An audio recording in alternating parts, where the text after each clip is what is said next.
आज की क्लास में हम इंग्लिश ग्रामर के मॉक टेस्ट 3 को सॉल्व करेंगे। इससे पहले हम 1 और 2 को सॉल्व कर चुके हैं। कोई भी क्लास को बीच में छोड़कर नहीं जाएगा, क्योंकि ये क्लास आपके लिए मोस्ट इंपॉर्टेंट साबित हो जाएगी अगर एग्ज़ाम में इसमें से एज इट इज़ क्वेश्चंस आपको देखने को मिल गए तो एग्ज़ाम को सीरियसली लो, एग्ज़ाम आने वाले हैं। देखते हैं हमारा फर्स्ट क्वेश्चन क्या है। रेयरली डैश सच आ मैग्निफिसेंट परफॉर्मेंस। मैग्निफिसेंट मीन्स होता है शानदार, ये भी बड़ा आप याद कर लो। ठीक है, तो यहाँ क्या होगा, यहाँ पर ये सारे जो वर्ड्स होते हैं कौन कौन से वर्ड्स होते हैं, हार्डली, स्कर्सली, रेयरली, सेल्डम, नेवर। इनसे अगर आपका सेंटेंस स्टार्ट हो रहा है तो इनमें इन्वर्जन का यूज़ होता है। इन्वर्जन का मतलब क्या होता है, इन्वर्जन का मतलब होता है वर्ब का यूज़ जो है ना वो सब्जेक्ट के पहले होता है, और वर्ब का यूज़ इनके बाद जो यूज़ हुए सब्जेक्ट के नंबर और पर्सन के अकॉर्डिंग यहाँ पर हम अपने वर्ब को यूज़ करते हैं। ठीक है, तो यहाँ पर क्या हो जाएगा, अगर हम इन्वर्जन करेंगे, इन्वर्जन का मतलब हमने बता दिया है, पहले वर्ब आएगी फिर आपका सब्जेक्ट आएगा। तो क्या होगा, ऑक्सिलरी वर्ब को हम पहले रखेंगे, तो रेयरली हैव आई सीन हो जाएगा। ठीक है, क्या हो जाएगा, राइट ऑप्शन हो जाएगा क्वेश्चन नंबर 1 को, rarely have I seen such a magnificent performance हो जाएगा। ठीक है, ऐसी मैंने बहुत ही कम इतनी शानदार परफॉर्मेंस देखी है। तो यहाँ क्या हो जाएगा, इन्वर्जन का यूज़ हैव आई सीन हो जाएगा। ठीक है, याद रखने आपको एग्जाम में से इनमें से कोई भी वर्ड आपको मिल सकता है। क्वेश्चन नंबर 2 है, I had the mechanic dash my car. मैंने मैकेनिक से गाड़ी ठीक करवाई। मैंने खुद ना करके मैकेनिक से गाड़ी ठीक करवाई। तो ये कौन सी, ये कॉजेटिव वर्ब्स लेते हैं। ठीक है, यहाँ पर वेस फॉर्म का यूज़ होता है, और कॉजेटिव जो भी वर्ब होती है, स्ट्रक्चर होते हैं, उसमें जो भी सब्जेक्ट होता है खुद ना काम करके दूसरों से करवाता है। तो इसका जो भी स्ट्रक्चर होता है, सब्जेक्ट रखते हैं, फिर हैव प्लस ऑब्जेक्ट प्लस वेस फॉर्म यानी वर्ब की फर्स्ट फॉर्म का यूज़ करते हैं। और हमारी कॉजेटिव वर्ब कौन कौन सी हैं जो मेनली होती हैं, जो एग्जाम में आपको आ सकती हैं, have, get, make, let, help. इनमें से आपको कोई भी देखने को मिल सकती है। तो आपको स्ट्रक्चर इसी तरीके से बनाना है।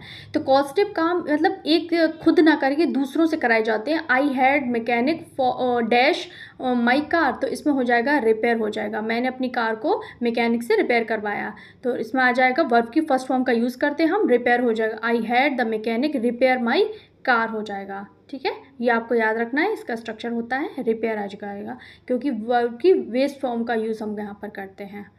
नेक्स्ट देखते हैं, क्वेश्चन नंबर 3 है। क्वेश्चन नंबर 3 है, if I dash you comma I would apologize immediately. यदि मैं होता तुम्हारी जगह तो मैं तुरंत से माफ़ी मांग लेता। तो ये क्या होती है, ये एक काल्पनिक चीज़ें होती हैं, हाइपोथेटिकल सिचुएशंस होती हैं। इन hypothetical situation were is used with all subjects in the subjective mood. ठीक है, काल्पनिक स्थितियों में सब्जेक्टिव मूड में ही सभी कर्ताओं के साथ वर का यूज़ हम करते हैं। तो यहाँ पर हम वर का यूज करेंगे, चाहे वो ही हो, शी हो, मतलब जिस तरीके से काल्पनिक बातें की जाए, तो ऐसे में हम सभी सब्जेक्ट के साथ में हम क्या यूज़ करेंगे, हम वर्ब का यूज़ करेंगे। ठीक है, तो आपको ये भी स्ट्रक्चर याद रखना है। हाइपोथेटिकल सिचुएशंस होती हैं जो कहीं भी सही नहीं हो सकती हैं। तो राइट ऑप्शन हो जाएगा 3 का बी। नेक्स्ट है क्वेश्चन नंबर 4 है, she can play the guitar and he can dash. तो इसमें राइट ऑप्शन क्या हो जाएगा, वो गिटार को प्ले कर सकती है और वो भी कर सकता है। ठीक है, वो सेम काम वो भी कर सकता है, तो वहाँ पर टू का यूज़ करेंगे हम वी के सेंस में। Next question number 5 is she likes dancing singing and. ये क्या है, ये पैरेलल स्ट्रक्चर है। पैरेलल स्ट्रक्चर क्या होते हैं, जिसमें आप एक जैसी ही वर्ब, एक जैसी ही जो भी स्ट्रक्चर होते हैं उसी को फॉलो करते हैं। ठीक है, यहाँ पर आईएनजी वाला है, सेकंड फॉर्म वाले भी हो सकता था, क्लॉजेस वाला भी हो सकता था। ठीक है, parallel structures requires that all elements in the list follow the same grammatical form. तो यहाँ पर आईएनजी वाला है सारा, तो यहाँ पर भी आईएनजी वाला भी आ जाएगा। She like dancing singing and painting. ठीक है, आईएनजी वाला भी स्ट्रक्चर यहाँ पर भी फॉलो होगा, तो राइट ऑप्शन हो जाएगा पेंटिंग। नेक्स्ट देखते हैं, क्वेश्चन नंबर 6 है, if he had studies harder he dash the exam. यदि उसने अच्छी पढ़ाई की होती, तो उसने मेहनत से पढ़ाई की होती, तो क्या होता, वो एग्ज़ाम को पास कर लिया होता। तो यहाँ पर ये कौन सा सेंटेंस, ये आपका third conditional sentence, use to talk about past situation that did not happen. ठीक है, ऐसी बात करना जो हुई ही नहीं है। तो ये आपका क्या होता है, ये थर्ड कंडीशनल सेंटेंसेस होते हैं। हम 1 बाय 1 सभी को डिस्कस कर चुके हैं किसी प्रीवियस वीडियो में। फर्स्ट कंडीशनल, 0 कंडीशनल, 5 तक होते हैं, हम सभी को पढ़ चुके हैं। तो यहाँ पर किसकी बात की जाती है, एक ऐसी पास्ट की बात की जाती है जो कि हुई ही नहीं है, उसने पढ़ाई भी नहीं की और वो पास भी नहीं हुआ है। तो ये कुछ ऐसा स्ट्रक्चर होता है जो कि हुआ ही नहीं है। इसका स्ट्रक्चर होता है इफ़ प्लस पास्ट परफेक्ट फिर यहाँ पर would have plus past participle का यूज़ होगा। तो ठीक है, तो इफ़ है पास्ट परफेक्ट आगे यूज़ हुआ है, उसके बाद में would have plus past participle कहाँ है, बी में वुड हैव पास्ट का यूज हो जाएगा। ठीक है, पास्ट राइट ऑप्शन हो जाएगा क्वेश्चन नंबर 6 का, would have pass the exam. Next देखते हैं क्वेश्चन नंबर 7 है, you dash have told me earlier. इसमें राइट ऑप्शन क्या हो जाएगा? देखो इसमें शुड का यूज़ होगा, मस्ट का होगा, ऑट का होगा या फिर कुड का यूज़ होगा। यहाँ पर आपको should have is use to express missed obligation और एडवाइस इन द पास्ट। तो यहाँ पर हम शुड का यूज़ करेंगे। ठीक है, मतलब कर्तव्य सलाह को व्यक्त करने के लिए आपको कोई एडवाइस दी गई थी, वो भी पास्ट में दी गई थी। ठीक है, एडवाइस इन द पास्ट, तो वहाँ पर हम शुड का यूज़ करेंगे। ठीक है, नेक्स्ट देखते हैं क्वेश्चन नंबर 8 देखते हैं, I look forward to dash from you soon. ठीक है, तो यहाँ पर राइट ऑप्शन क्या हो जाएगा? कुछ एक्सप्रेशन होते हैं, वर्ब्स होती हैं जो अपने बाद में आईएनजी लेती हैं। तो लुक फॉरवर्ड के बाद में हमेशा आईएनजी का यूज़ होता है। Be used to, we committed to, look forward to, we interested in, we good at, with a view to, इन सब के साथ में हम आईएनजी का यूज़ करते हैं, जीरन फॉर्म आता है। तो यहाँ राइट ऑप्शन हो जाएगा हियरिंग हो जाएगा, I look forward to hearing from you.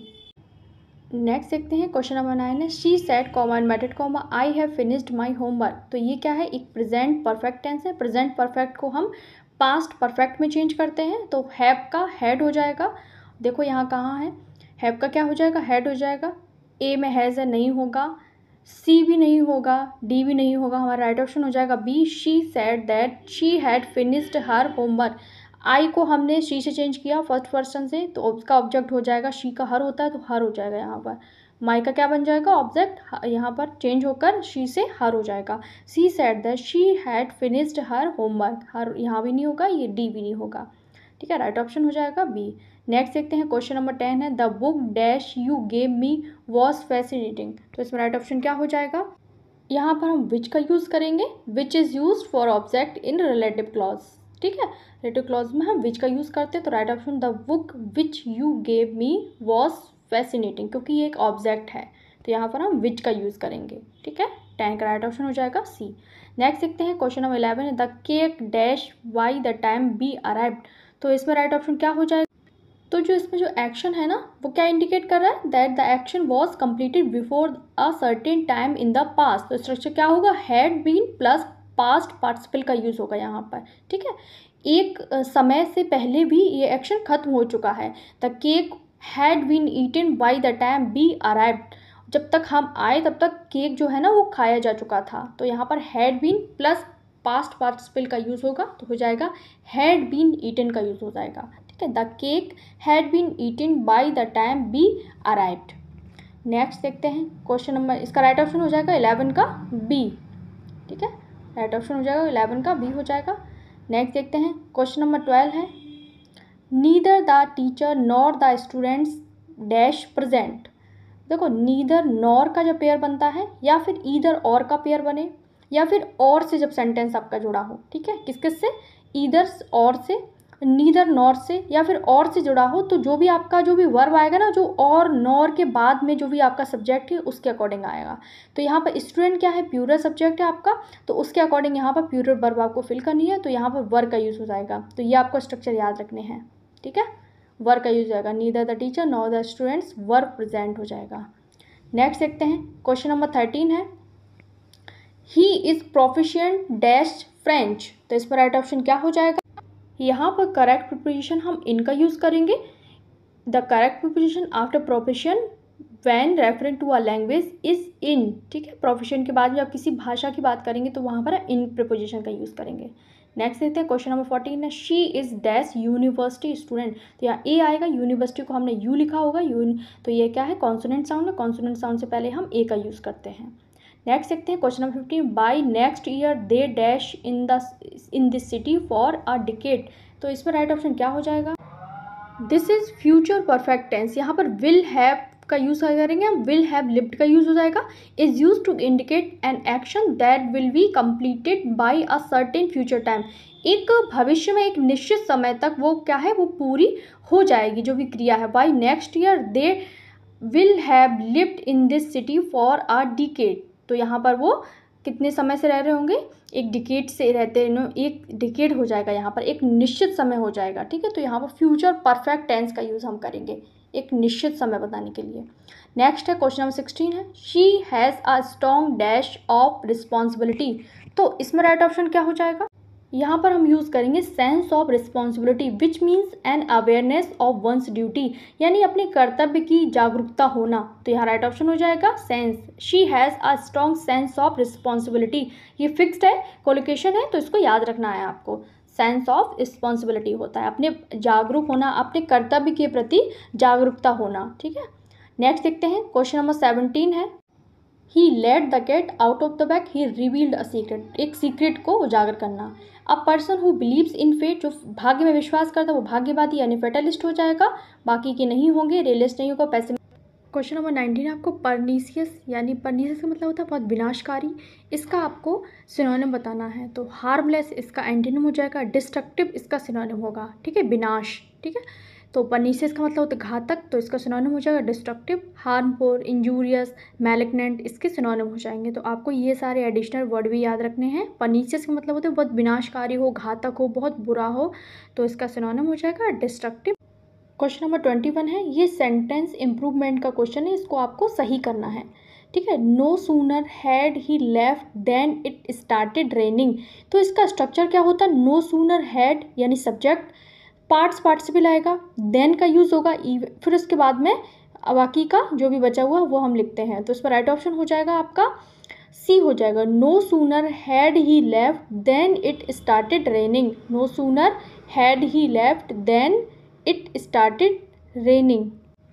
क्योंकि ये सेंटेंस इम्प्रूवमेंट का क्वेश्चन था तो इसमें राइट ऑप्शन सी ही होगा, क्योंकि यहाँ पर भी इन्वर्जन का ही यूज़ होगा, ठीक है। पहले हैड आएगा, फिर आपका सब्जेक्ट आएगा, ही आएगा, तो यहाँ पर इन्वर्जन नहीं हुआ, इसमें भी नहीं हुआ है, तो आपका जो क्वेश्चन था उसी से मिलता जुलता आपका आंसर, सेम ही है दोनों, तो यहाँ पर इन्वर्जन का ही यूज़ होगा। तो सी आपका यही आपका राइट है, ठीक है, इम्प्रूवमेंट नहीं होगा इसमें, यही आपका राइट ऑप्शन हो जाएगा, हैड ही होगा।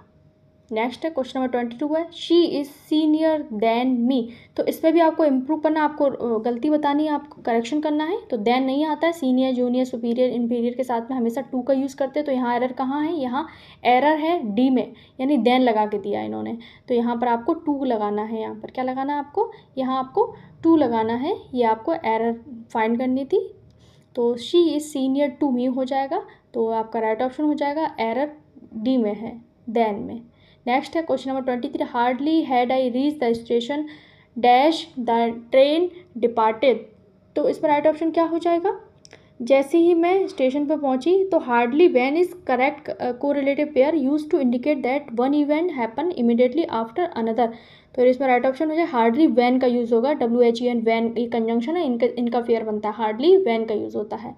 नेक्स्ट 24 है, he came dash a rare coin in the attic. तो इसमें राइट ऑप्शन क्या हो जाएगा, केम अक्रॉस का मतलब होता है सडनली आपको कोई चीज़ में, came across means to find something by chance, एकदम सडनली आपको कुछ मिल जाए तो हो जाएगा केम अक्रॉस, ठीक है, ये याद रखना आपको। केम अक्रॉस का मतलब होता है to find something by chance. He came across a rare coin in the attic, उसको अटारी में एक अजीब सा दिखने वाला कॉइन मिला, तो क्या हो गया, केम अक्रॉस हो जाएगा, फाइंड समथिंग बाई चांस। 25 है, आपको पैसिव बनाना है इसका, they will finish the work by tomorrow. तो विल का विल भी हो जाएगा, देखो कहाँ स्ट्रक्चर है, विल भी फर्स्ट में है, सेकंड में नहीं है, इज़ है, सी भी नहीं होगा, D the work will B finish by them by tomorrow. तो क्या हो जाएगा, इस पर राइट ऑप्शन क्या होगा, राइट ऑप्शन हो जाएगा A, the work will be finished by them by tomorrow. D इसलिए नहीं होगा इसमें ING लगा है, हम यहाँ पे V3 का यूज़ करेंगे, तो हो जाएगा क्वेश्चन नंबर 25 का राइट ऑप्शन हो जाएगा A, the work will be finished by them by tomorrow हो जाएगा। इसके बाद हम देखेंगे फिगर ऑफ स्पीच के 10 क्वेश्चंस को देखेंगे, जो एग्जाम में बार बार रिपीट होते हैं, उनको हम देखेंगे और उसका कॉन्सेप्ट भी हम समझेंगे। देखते हैं हमारे जो 10 क्वेश्चन हैं जो फिगर ऑफ स्पीच के हैं। What figure of speech is used in the sentence the wind whispered through the trees. जो हवा है वो पेड़ों के पीछे से क्या कर रही है, फुसफुसा रही है। तो ये तो काम इंसान ही कर सकते हैं ना, तो क्या हो गया, इनको क्या हो गया, पर्सोनिफाइड कर दिया गया। Personification gives human qualities to non human things. Here the wind is described as whispering which is a human action. तो इसमें राइट ऑप्शन हो जाएगा पर्सोनिफिकेशन हो जाएगा, क्योंकि हवा जो है ना वो इंसानों की तरह काम नहीं कर सकती, पर उसको क्या किया जाए, यहाँ पर्सोनिफाइड कर दिया, पर्सन बना दिया, ऐसे समझ लो, पर्सन बना दिया, तो राइट ऑप्शन हो जाएगा बी। नेक्स्ट है 27, she is as brave as a lion. Comparison हो रही है दो चीज़ों की, और यहाँ पर कंपैरिजन वर्ड भी यूज़ हो रहे हैं, जैसे लाइक या फिर एज से किसी की कंपैरिजन होती तो वहाँ सिम्बली होता है, और कंपैरिजन हो रही हो और कंपैरिजन वर्ड यूज़ ना हो तो वहाँ पर मेटाफर होता है। तो he is as brave as a lion, वो ऐसे बहादुर है, इतना बहादुर है जैसे कि एक शेर होता है, तो इसमें क्या हो जाएगा, कौन सी फिगर ऑफ स्पीच हो जाएगा, यहाँ पर हो जाएगा सिम्बली। नेक्स्ट देखते हैं क्वेश्चन नंबर 28 है, he is a shining star in are class. तो इसमें ये कौन सा एग्जाम्पल हाइपरबोली का है, सिम्बली का, मेटाफर का, या फिर ओनोमोटोपिक का है। तो ये मेटाफर है। Metaphor is directly compared two things without using like और as. Here he is directly called a shining star, meaning he is outstanding, बहुत अच्छा है वो क्लास में। इसमें भी आपको फिगर ऑफ स्पीच बताना है। I have told you a million times. आपने किसी को करोड़ों बार कैसे बता दिया होगा, कितनी एग्जेजरेट किया ना, किसी बात को कितना बड़ा चढ़ा दिया है, तो यहाँ पर हाइपरबोली हो जाएगा। Hyperbole is an exaggeration used for emphasis. The speaker hasn't literally told a million times but means many times. ठीक है, बहुत ज़्यादा बार को उसने क्या बोल दिया, लाखों करोड़ों बार मैंने तुम्हें बोला। ठीक है, तो इसको बड़ा चढ़ाकर बोलने को हम हाइपरबोली बोलते हैं। 30th नंबर है the thunder road angrily in the sky. तो इसमें भी क्या है, थंडर को एक इंसान बता दी जो गुस्सा कर रहा है, तो वो पर्सोनिफिकेशन हो गया। 31 है what figure of speech is used when two contradictory word are combined as in defining silence. तो इसमें राइट ऑप्शन क्या हो जाएगा, यहाँ पर हो जाएगा oxymoron. And oxymoron combines contradictory terms. यहाँ पर डिफाइनिंग एंड साइलेंस जो है ना वो क्या कर रहे हैं, वो स्पेशल इफेक्ट क्रिएट कर रहे हैं, तो यहाँ पर हो जाएगा ऑक्सीमोरन हो जाएगा। ठीक है, विरोधाभास दिखा रहे हैं। नेक्स्ट देखते हैं 32 है busy as a bee is example of. कैसे, मधुमक्खियों की तरह बिजी होना, तो क्या है, सिम्बली का यूज़ होगा हुआ है, यहाँ पर एज का यूज़ हुआ है, कंपैरिजन हो रहा है मधुमक्खी की तरह बिजी होने से। नेक्स्ट है 33 है pen is mightier than the sword. इसमें ये किसका एग्जाम्पल है, ये है आपका मेटाफर का है। मेटाफर सजेस्ट दैट राइटिंग यानी कि ये pen is powerful then fighting sword. ठीक है, विदाउट यूजिंग लाइक और एज कंपेयर। नेक्स्ट है Peter Piper picked a pack of pickled peppers. तो इसमें राइट ऑप्शन, यहाँ पर पीपी का रिपीटिशन हो रहा है। ठीक है, सभी में पीपी का, यानी कि ये क्या है, इनिशियल रिपीटिशन हो रहा है, ये अलिट्रेशन है। आप मुझे कमेंट बॉक्स में बताएंगे जब बाद का जो लेटर होता है, तो लास्ट वाला लेटर जब रिपीटिशन लेता है तो वो कौन सा फिगर ऑफ स्पीच होता है। Which figure of speech involves giving human traits to non human things. ठीक है, तो इसमें राइट ऑप्शन हो जाएगा पर्सोनिफिकेशन। एट्रीब्यूट्स ह्यूमन क्वालिटीज और एक्शन टू एनिमल्स, ऑब्जेक्ट और आइडियाज को दे देता है, पर्सोनिफाइड कर देता है, तो यहाँ राइट ऑप्शन हो जाएगा पर्सोनिफिकेशन। और आज का हमारा लास्ट क्वेश्चन आपका होमवर्क है, अ पर्सन हु अपोजेस और रिजेक्ट पॉपुलर बिलीव्स और एस्टैब्लिश कस्टम। इसमें राइट ऑप्शन क्या हो जाएगा, ये आप मुझे कमेंट बॉक्स में बताएंगे, ABCD करके बता देना। चैनल पर नए सब्सक्राइब कर, वीडियो को लाइक कर देना, और नेक्स्ट टॉपिक आपका वीडियो को क्या होना चाहिए ये भी मुझे कमेंट करके बता देना। मिलते हैं अगली वीडियो में, तब तक के लिए बाय बाय।